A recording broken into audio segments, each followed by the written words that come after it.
नमस्कार। नेक femur fracture एक ऐसी जगह में हड्डी का टूटना जिसका सामान्य तौर पर ग्रो करना काफी मुश्किल होता है और एक स्टेज आने के बाद, एक उम्र आने के बाद हम उस पर प्रॉपर सर्जरी भी नहीं कर सकते। हम उसे भगवान भरोसे छोड़ देते हैं। तो ऐसे ही एक नेक फीमर फ्रैक्चर के पेशेंट्स के बारे में हम आज बात करने जा रहे हैं, जिनका उम्र लगभग लगभग 60 वर्ष है और किस तरीके से उन्हें लगभग सभी जगहों में ऑपरेशन सजेस्ट करने के बाद भी उन्होंने झार आयुर्वेदा में अपना इलाज लेना सही समझा।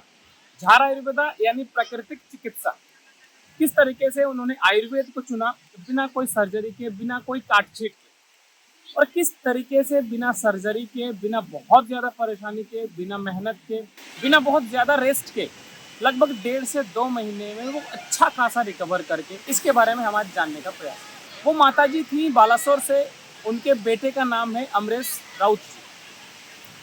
तो ये बात है 2024 की, जब दिसंबर के महीने में उनकी माताजी किसी वजह से गिर जाने के क्रम में उनका नेक फीमर टूट जाता है।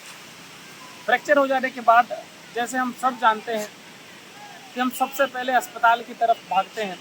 तो जब वो अस्पताल गए, और आप यकीन माने कि जितने भी जगह वो गए उन्हें सिर्फ एक चीज़ बताया गया कि इनके केस में सर्जरी की बहुत ज़रूरी है। अगर हम यहाँ सर्जरी नहीं करते हैं तो ये रिकवर करना बहुत मुश्किल है, या फिर यूँ कहें कि इसे रिकवर करने में या तो काफ़ी ज़्यादा समय लग जाएगा, या तो ये इसी तरीके से चलना फिरना करेंगे, या तो बेड रेस्ट पर रहेंगी, या तो स्टिक या वॉकर के सहारे चलना होगा। अब इन्होंने एक डिसीजन ले लिया था कि कुछ भी हो जाए, इस परिस्थिति में सर्जरी मुझे नहीं करवानी। तो वो अपनी माँ को लेकर के बात करने के लिए झार आयुर्वेदा पहुँचते हैं, और झार आयुर्वेदा पहुँचने के बाद सबसे पहले उनका एक सवाल रहता है कि क्या ये संभव है कि ऐसे केसेस में हम बिना किसी सर्जरी के अपनी माँ को ठीक कर सकते हैं। दूसरा सवाल एक संदेहजनक सवाल था कि क्या आपने इससे पहले भी लोगों को ठीक किया है जिनका नेक फीमर फ्रैक्चर हो चुका था और उन्होंने सर्जरी नहीं करवाई।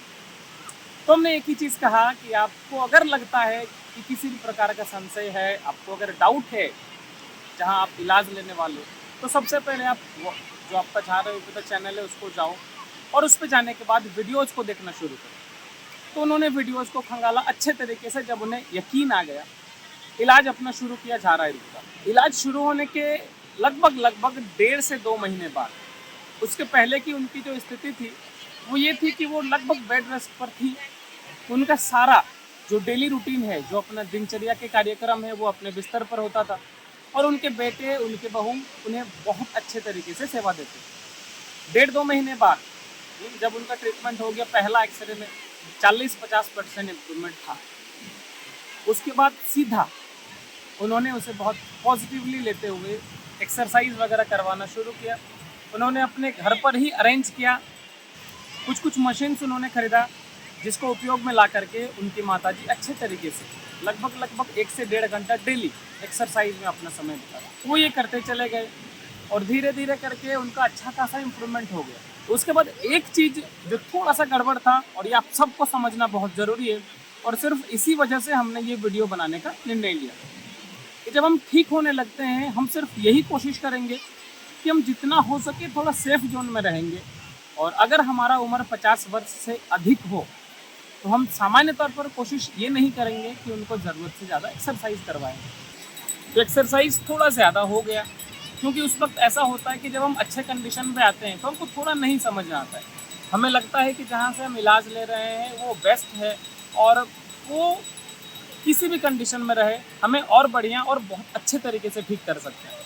तो थोड़ा सा उन्होंने एक्सरसाइज ज़्यादा कर लिया, जिस वजह से जब हम अगला एक्सरे करवाते हैं 2-4 महीने बाद, तो थोड़ा सा उनको गैप बढ़ता हुआ नज़र आता है।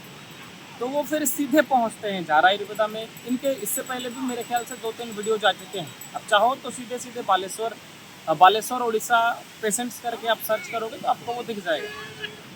फिर उन्होंने लगभग 2 से 4 मेडिसिन इस्तेमाल किया, और वर्तमान परिस्थिति आप उनके वॉकिंग वीडियोस को देख सकते हो, आप उनके एक्सरसाइज वीडियोस को देख सकते हो। 95 से 97% तक वो रिकवर कर चुके हैं। अब जो भी आपके नेक फीमर वाले फ्रैक्चर्स हैं, आपके दोस्त हैं, आपके रिलेटिव्स हैं, अपने ये वीडियो शेयर ज़रूर कर देना, ताकि वो भी एक बड़े ऑपरेशन से बच सकें, जितना खर्चा इसमें होता है उससे बच सकें।